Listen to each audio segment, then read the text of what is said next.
हां, राऊत साहेब, या क्षणाची सगळ्यात मोठी बातमी आहे महायुतीतले उमेदवार शिवसेना शिंदे गटाचे उमेदवार नरेंद्र दराडे यांचा पराभव झाला आहे आणि गोकुळ गीते जिंकलेले आहेत. भले त्यांनी आपली उमेदवारी मागे घेतली होती तरी ते रिंगणात होते, पण ते जिंकलेले. तुम्हाला वाटत ना की हा खूप मोठा चमत्कार आहे? म्हणजे रेडे कापण्यापेक्षा मोठा चमत्कार आहे. उमेदवारी मागे घेतली तरी जिंकले. गोकुळ गीते यांनी उमेदवारी मागे घ्यावी किंवा घेतली यासाठी राज्याचे मुख्यमंत्री देवेंद्र फडणवीस, दुसरे मंत्री नाशिकचं काम पाहणारे गिरीश महाजन, स्वतः उपमुख्यमंत्री आणि अमित शहाच्या पक्षाचे शहासेना प्रमुख, पण त्यांना ते म्हणाले ना ते प्रमुख आहेत म्हणून, शहासेना प्रमुख एकनाथ शिंदे यांनी प्रयत्न केले, उमेदवारी मागे घेतली तरी लोकांनी कसं काय मतदान केलं? हा चमत्कारच म्हणावा लागेल. आणि हे सगळे मतदार शिंदे गटाचे आणि भाजपचे, ज्यांना सुरक्षित ठेवलं होतं ठाण्यात, आपल्याला माहीत असेल, एकनाथ शिंदे यांच्या निगराणीखाली, आणि आदल्या दिवशी ते गेले मतदानासाठी आणि शिंदे गटाच्या उमेदवाराच्या विरुद्ध मतदान केलं. याचा अर्थ भारतीय जनता पक्षाच्या सर्व मतदारांनी अपक्ष उमेदवार गोकुळ गीते यांना मतदान केलं. हा एक रोष आहे. गोकुळ गीते यांनी शिवसेनेकडे सहकार्य मागितलं, आम्ही त्यांना ते दिलं. आमचं जे मतदान होतं ते आम्ही त्यांच्याकडे आम्ही वळवले. अगदी मी माननीय उद्धव साहेबांशी चर्चा करून आम्ही ते मतदान त्यांच्याकडे वळवलं. त्याचाही त्यांना फायदा झाला. अर्थात ही सुरुवात आहे. शिंदे गटात आणि भारतीय जनता पक्षामध्ये नक्की कोणत्या प्रकारचं संबंध आहेत? मुख्यमंत्र्यांच्या चेहऱ्यावरती जरी तुम्हाला आज हसू दिसत असलं शिंदे बाजूला असताना, तरी ते हसू खोटं आहे. ते हसू खोटं आहे. ज्या पद्धतीनं शिंद्यांना बळ दिलं जात आहे दिल्लीतून, ते महाराष्ट्राच्या हिताचं नाही याची कल्पनासुद्धा राज्याच्या मुख्यमंत्र्यांना आहे. सध्या राजकारण हे भाजपा अंतर्गतच सुरू आहे आणि भाजपा अंतर्गत राजकारणामध्ये वापर होतो आहे शिंदे गटाचा देवेंद्र फडणवीस यांच्या विरुद्ध, त्यांची ताकद कमी करण्यासाठी. त्याच्यामुळे आमच्यासारखे जे लोक आहेत किंवा पक्ष आहेत ते या घडामोडींकडे दुरून पाहत आहेत सध्या तर. पण शिंदे गटाचा एक उमेदवार भाजपनं पाडला, ठीक आहे, यालासुद्धा बंड म्हणा, जसे ते म्हणतात उद्रेक आहे, यालाही बंड म्हणा, यालाही उद्रेक म्हणा. प्रचंड पैशाचा वापर झाला शिंदे गटाकडून, धमक्या दिल्या. त्या धमक्यांची रेकॉर्डिंगसुद्धा तुम्ही ऐकलं असेल. गोकुळ गीतेंवर दबाव कसा आणला, त्यांना धमक्या कशा दिल्या. तरीही मतदारांनी शिंदे गटाच्या उमेदवाराविरुद्ध एक जात मतदान केलं आणि मोठ्या संख्येने ते निवडून आले. राऊत साहेब, तुम्ही म्हणतात की शिंदे शिवसेनेचा वापर हा देवेंद्र फडणवीसांच्या विरोधात सुरू आहे, पण देवेंद्र फडणवीसही महाराष्ट्राच्या राजकारणात शिंदेंना पुरून उरत आहेत का? कारण आजचा नाशिकचा निकाल, तुम्ही म्हणतात की तुमची वोट गीतेंना ट्रान्सफर झाली, तर या सगळ्या राजकारणात एक बघा, तुम्ही देवेंद्र फडणवीसांच्या बाजूने आहात. बघा, देवेंद्र फडणवीस यांच्या बाजूने असण्याचं, दगडापेक्षा वीट मऊ, विटेपेक्षा दगड वगैरे हे याच्यात आम्ही पडतच नाही आहोत. या राजकारणामुळे महाराष्ट्राचं नुकसान होत आहे आणि शिवसेना कमजोर करण्यामागे किंवा शिवसेना फोडण्यामागे एकच ध्येय आहे की महाराष्ट्र कमजोर करणं आणि मुंबई उद्योगपतींच्या घशात घालणं, जी शिवसेना विरोध करते. म्हणून शिवसेना कमजोर केली जाते.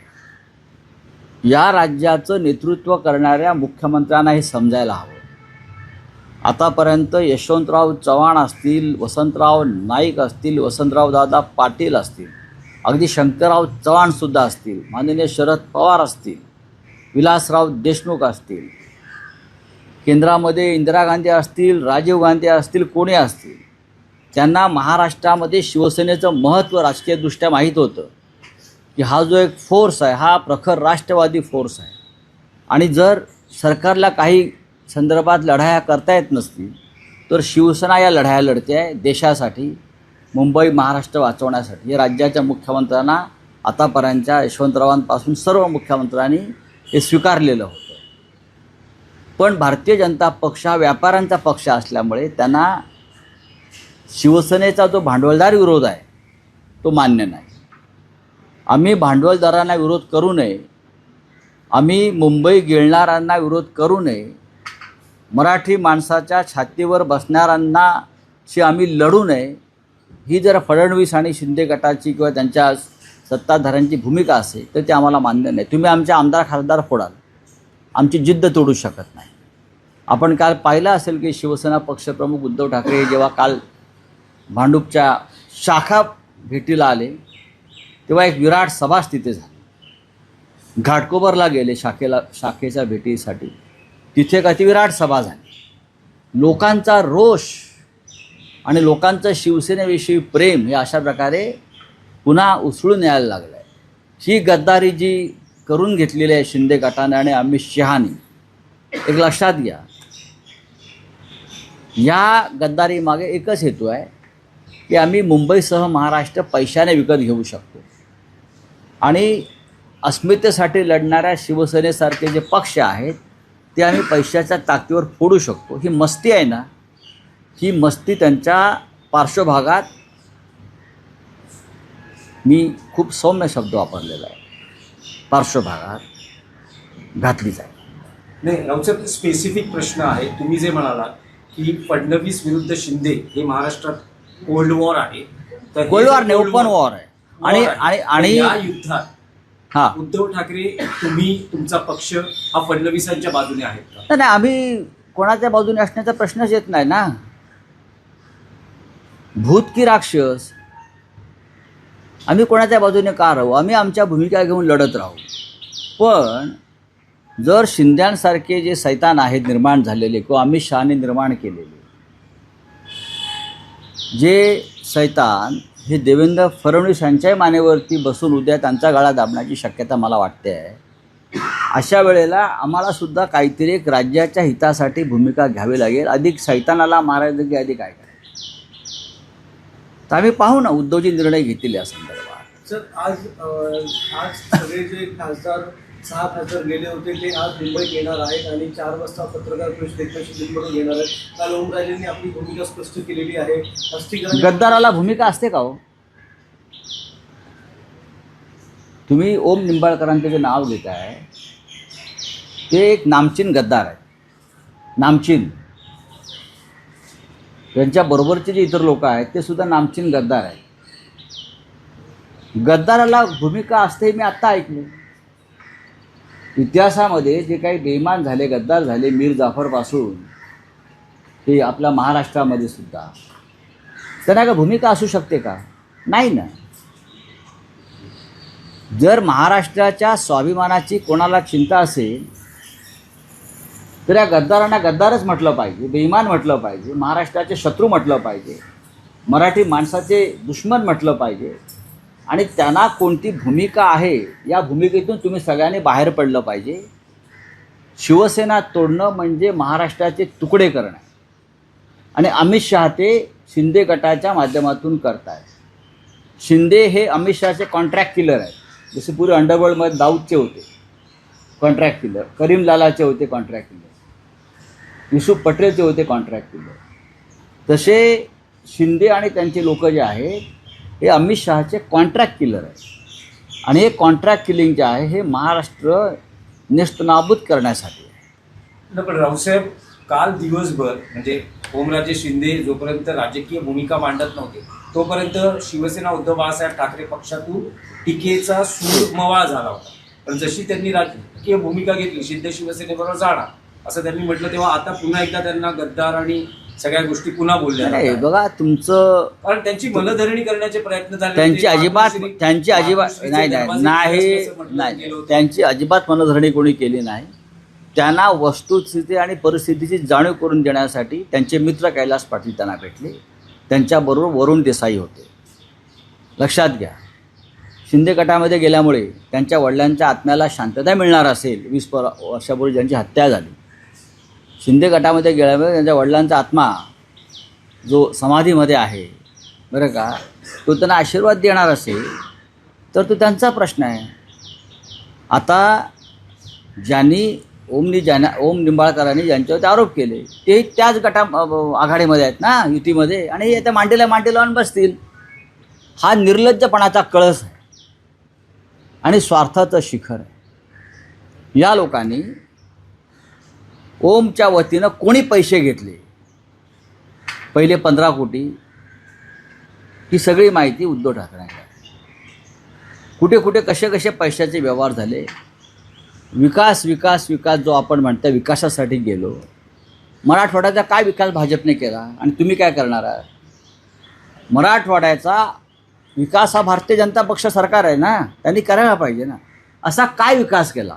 विकास हा मतदारसंघाचा होत नाही फक्त सरकारकडून, विकास हा प्रांताचा आणि प्रदेशाचा होतो. काय लातूरचा विकास गेला? लातूरचा विकास विलासराव देशमुखांनी केला. धाराशिवमध्ये जे काही आज तुम्हाला दिसत आहेत गोष्टी, त्या एकतर शिवसेनेचं राज्य असताना, युतीचं राज्य असताना झालेला विकास आहे. साखर कारखाने उभे करणं म्हणजे विकास नाही. सर्वत्र जो विकास आहे हा सामुदायिक विकास होतो. खासदारांना वाटत असेल की आम्हाला 100 कोटी मिळाल्यामुळे विकास झाला म्हणजे व्यक्तिगत, असं नाही आहे. राऊतसाहेब, काल 2 प्रतिक्रिया आल्या फडणवीसांच्या आणि शिंदेंच्या. फडणवीस असं म्हणतायत की ओसाड गावची पाटीलकी सोडून उद्धव ठाकरे काय करणार? बघा, ते खोटं बोलत आहेत. नंबर 1, ते शिंद्यांच्या तोंडावर बोलतात, पाठीमागे काय बोलतात ते आम्हाला माहिती. ते दाखवतात की शिंद्यांमध्ये आणि माझ्यामध्ये जसं काही नाही आहे. शिंद्यांनी पूर्ण सुपारी घेतलेली आहे फडणवीसांना आडवा करण्याची, आणि त्यांना अमित शहांचा पाठिंबा आहे. शिंद्यांना देवेंद्र फडणवीस यांचा टांगा पलटी करण्याची. पण मला असं वाटतं की फडणवीससुद्धा काही बुद्धिबळाच्या पटावर बसलेलं नुसतं प्यादं नाही आहे. लक्ष आहे आमचं. आणि दुसरं म्हणजे शिंदे असं म्हणत होते की मी ऑपरेशन कधी अर्धवट करत नसतो, आणि उद्धव ठाकरे पक्षप्रमुख पद सोडून नेमकं काय करणार, कारण आता त्यांच्या पक्षात कोण राहिलेलंच नाही. संजय राऊत आहेत ना, आधी माझ्याशी लढा, मग उद्धव ठाकरेंशी लढा. मी परत सांगतो तुम्हाला, माझ्यासारखे हजारो लोक आजही पक्षामध्ये आहेत, लाखो, जे या पक्षासाठी, ठाकरे कुटुंबासाठी जीवाची बाजी लावायला तयार आहे. पैशासाठी नाही, पैशासाठी नाही. बाळासाहेब ठाकरेंच्या या पक्षासाठी आमच्यासारखे लाखो लोक आहेत, माझ्यासारखे, जे तुमच्या गद्दारीशी लढायला तयार आहेत. मिस्टर शिंदे, आणि पैशाचा माज दाखवू नका, अजिबात दाखवू नका. तुम्ही माणसाचं जे जीवन आहे ना, ते क्षणभंगूर आहे. बघा अजितदादांचं काय झालं. एवढी मस्ती दाखवू नका. आज आहात, उद्या नसाल. मिलिंद नार्वेकर यांनी भास्कर जाधव यांच्याशी नाराजी व्यक्त केली आहे. थेट फडणवीस यांना यांच्याकडे उद्धव ठाकरे यांनी दिलेल्या पत्राची अंमलबजावणी करण्यास सांगितले आहे. भास्कर जाधव यांच्यामुळे मानसिक त्रास होत असल्याचे म्हटले. काय याचं प्रश्न काय आहे? नाही, काल जो एकूण प्रकार झाला कुठला? वर्धापन दिनाच्या सोहळ्यात, हो, पण मला माहीत पाहिजे ना काय. इंटरव्ह्यू करत असताना, भास्कर जाधवांचा इंटरव्ह्यू होत असताना मागे मिलिंद नार्वेकरांची गाडी होती, हॉर्न वाजवले जात होते, आणि त्यावेळेस जी भास्कर जाधवांची प्रतिक्रिया आली, मिलिंद नार्वेकर कोण, मोठा लागून गेला का वगैरे अशी. आणि त्यानंतर आता जे सुरू झालंय, नार्वेकरांनी म्हटलंय की फ्रस्ट्रेशन आहे हे भास्कर जाधवांचं, पक्ष हे त्यांना विरोधी पक्ष केलं जात नाही, त्याचं हे फ्रस्ट्रेशन. दोन्ही लोक पक्षाचे महत्त्वाचे लोक आहेत. भास्कर जाधव असतील किंवा मिलिंद नार्वेकर असतील, पक्षाचे महत्त्वाचे लोक आहेत. मला असं वाटतं की सार्वजनिक मतप्रदर्शन करण्यापेक्षा संयमानं वागलं पाहिजे. आणि जर संयम कमी पडत असेल तर थोडा माझ्याकडून घ्या. माझ्याकडून थोडा संयम घ्या. आणि मग त्या संयमाचा वापर सार्वजनिक जीवनात करा. हा तुमचा सल्ला आहे आवाज- तुमच्याच पक्षातल्या नेत्यांना. माझे सहकारी आहेत दोन्ही, भास्करराव जाधव काय, आमचे मिलिंद नार्वेकर काय. पक्षाला सध्या संयमाची गरज आहे. थोडा संयम पाहिजे अंतर्गत बाबीमध्ये. ज्या गोष्टी बंद खोलीमध्ये आपण बसून चर्चा करू शकतो ते सार्वजनिक करू नका. माझ्यावरसुद्धा असे प्रसंग आले, पण मी कधी जाहीरपणे याच्यावरती कधी मत व्यक्त केलं नाही. या दोन आमच्या सहकार्याने सुद्धा त्याबाबत थोडं पथ्य पाळावं, संयम पाळावं. संयमाचे धडे द्यायला मी काय. रावसाहेब, आणखी आहे की आज विधिमंडळाचं अधिवेशन सुरू होतं आहे, त्यातच ऑपरेशन टायगर खासदारांच्या पक्षफुटीनंतर आता सगळं लक्ष आहे शिवसेना उद्धव बाळासाहेब ठाकरे पक्षाच्या आमदारांकडे. आज उद्धव ठाकरेंनी आमदारांची बैठक बोलावली आहे आणि ते आमदारांना मार्गदर्शन करणार. का आमदार काय 20 आमदार आहेत आमचे. 20 पैकी 16 आमदार की 13 आमदार असे आकडे सांगितले जात आहेत. नाही, 20 पैकी 27 असतील.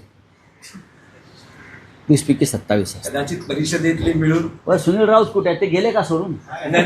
काय ते 20 आमदार चाललेत म्हटले. अरे, थोडा एक नाही, सांगतो मी तुम्हाला. अरे हे 20 आमदार आहे, त्याचे 10 मुंबईतले आहेत. 10 मुंबईतले आहेत, लक्षात घ्या. हो, हो. बघू ना. हा.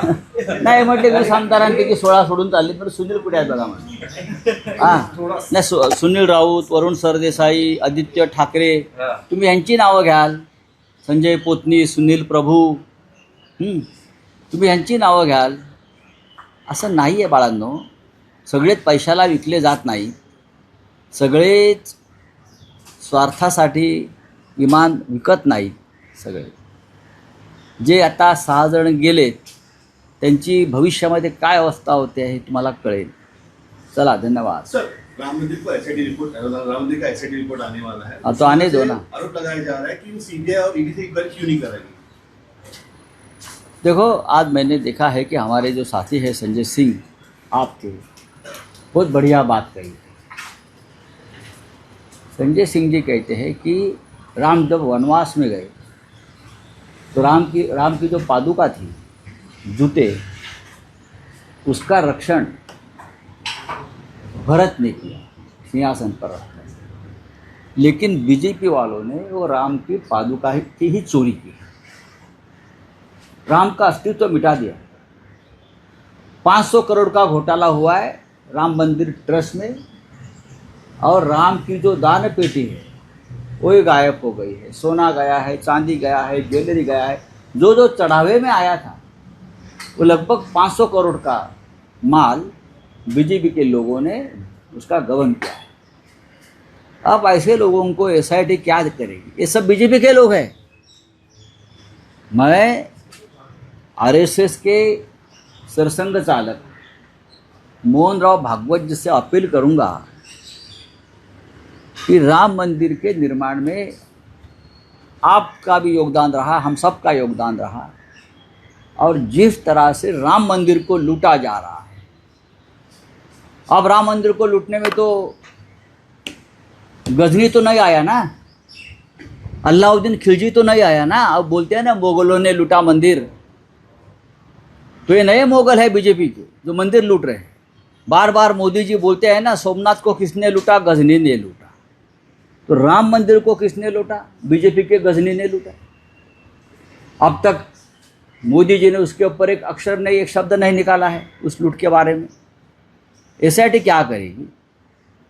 क्या किया एसआईटी ने? एक रिपोर्ट देगी, रिपोर्ट दबा दिया जाएगा. चलिए, थैंक यू. जिससे नाम आया उसे सरकार गिर जाएगी, ऐसा कहा केजरीवाल ने. नहीं, सरकार तो कभी की गिरनी चाहिए. ये सरकार राम के आशीर्वाद से आई है और राम के शाप से ही जाएगी.